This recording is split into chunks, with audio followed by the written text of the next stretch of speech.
a possibilidade da Universidade Federal de Sergipe não retornar às atividades depois do período de férias dos estudantes vem causando muita preocupação aos alunos, aos professores, aos funcionários, aos pais. E o motivo dessa suspensão das atividades? Qual seria o motivo? Qual seria a motivação? Seria o bloqueio dos limites orçamentários destinados à instituição?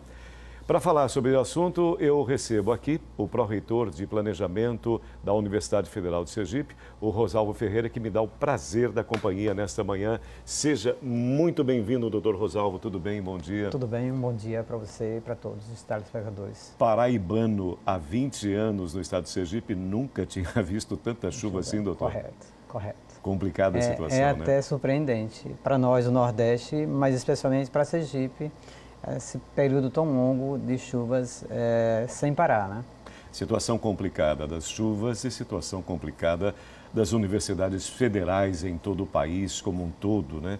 Como aconteceu, na sua opinião, essa redução dessa dotação orçamentária de mais de 30%, foi isso, doutor? Existe um quadro que você bem salientou que afeta todas as universidades federais do país. O contingenciamento, o bloqueio, ocorreu em abril, no final de abril, início de maio. Em princípio, se tratava de um bloqueio, e depois se converteu em contingenciamento em função da menor arrecadação das receitas pelo governo federal. De fato, o problema está localizado num ponto. Além do bloqueio, há uma restrição dos limites disponíveis para que se façam os empenhos necessários à execução das despesas de custeio e de capital. Isso implica em uma menor capacidade das instituições resolverem seus problemas de manutenção, de funcionamento. Você não consegue manter uma universidade se você não tiver, nesse planejamento, digamos, falando no popular, um dinheiro para isso. Na verdade, nós trabalhamos com duas informações básicas, com dois elementos importantes para uma linguagem mais simples. Sim. Nós precisamos empenhar, e para isso tem que ter a dotação orçamentária. Sim. E depois tem que fazer a liquidação para fazer o pagamento.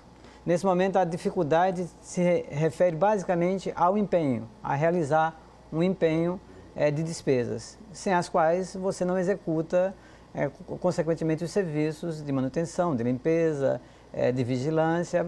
O quadro das universidades difere bastante de uma para outra. É isso que eu queria chamar a atenção. Sim.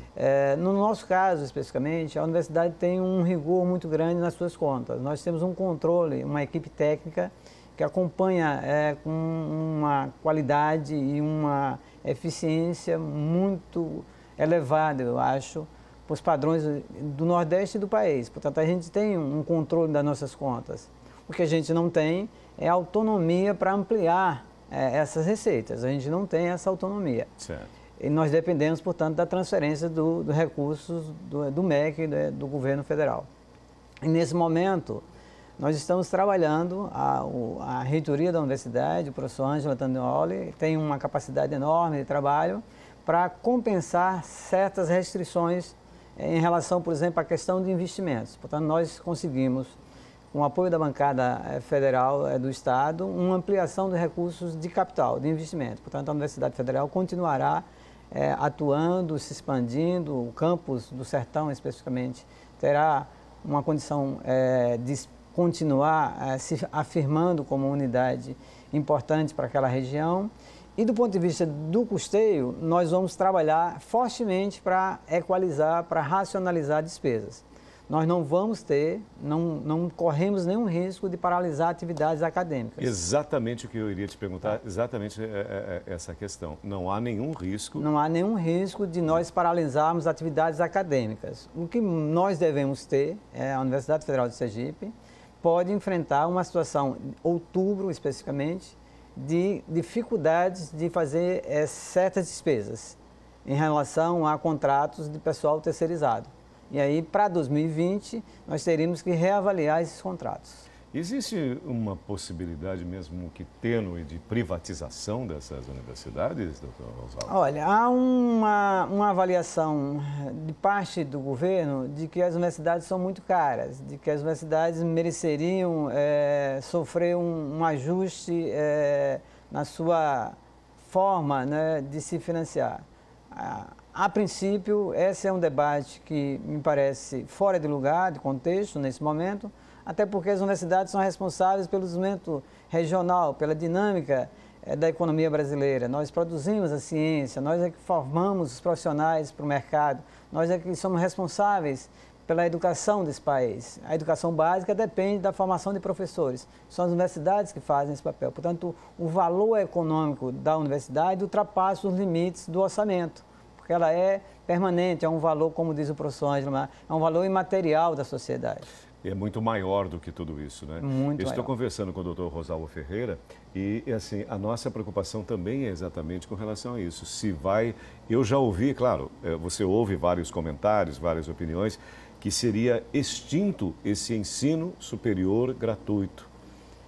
Isso é um discurso meio que não oficializado. Não Mas há existe... esse comentário, o senhor já ouviu esse comentário? Isso aparece em algumas situações, mas formalmente o próprio MEC agora, numa recente divulgação de um programa do governo, disse que não há riscos de cobrança de mensalidade, não há riscos de nenhum tipo de alteração da forma de financiamento das despesas obrigatórias.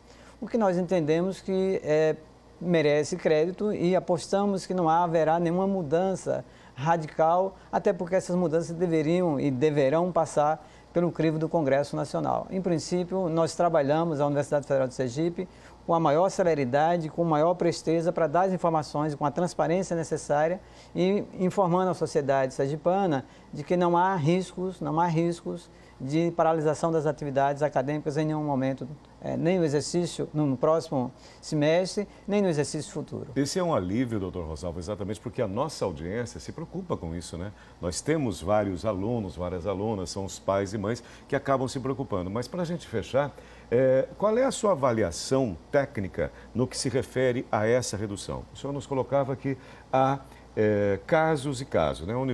Cada universidade tem a sua peculiaridade, tem a sua forma de se trabalhar. Mas, de um modo geral, essa redução, ela se justifica? As justificativas seriam difíceis de serem apontadas por quem está sofrendo o bloqueio, né? Na verdade, nós somos parte de um processo que é muito mais amplo, né? O orçamento federal ele é destinado às universidades no ano posterior à sua aprovação. Portanto, nós planejamos os recursos a partir da lei orçamentária. Quando há uma mudança de liberação desses recursos, necessariamente você é pego de surpresa. Portanto, as universidades, aquelas de maior porte, por exemplo, dependem de recursos de captação própria, que podem dispor de recursos de captação própria, também estão sofrendo porque esses recursos têm que ser estimados no orçamento. Rigorosamente, qual é o quadro para as universidades federais? Algumas universidades têm mais dificuldades de chegar a julho, agosto, do que outras. Por quê? Porque o orçamento difere de um tamanho para outro e as despesas são diferentes de uma instituição para outra. No caso do Sergipe, que é a nossa preocupação, nós temos um controle maior das despesas porque nós entendemos basicamente que a universidade tem que funcionar para os alunos, para o ensino, para a pesquisa e para a extensão. As condições técnicas operacionais têm que ser as melhores possíveis para que os laboratórios de pesquisa, para que o aluno de graduação tenha condições técnicas, ambiente adequado, os professores possam executar suas atividades plenamente. É sobre isso que a gente defende a manutenção e a disponibilidade do orçamento na sua íntegra. E para a nossa alegria, a boa notícia é essa. A Universidade Federal de Sergipe fez a sua lição de casa. Boa notícia, bom recebê-lo. O nosso querido doutor Rosalvo Ferreira, pró-reitor de planejamento da Universidade Federal de Sergipe. Muito obrigado, um ótimo dia, bom final de semana e uma boa chuva, doutor. Muito obrigado. Eu fico à disposição de todos da TV Atalaia. Obrigado, querido. Muito obrigado.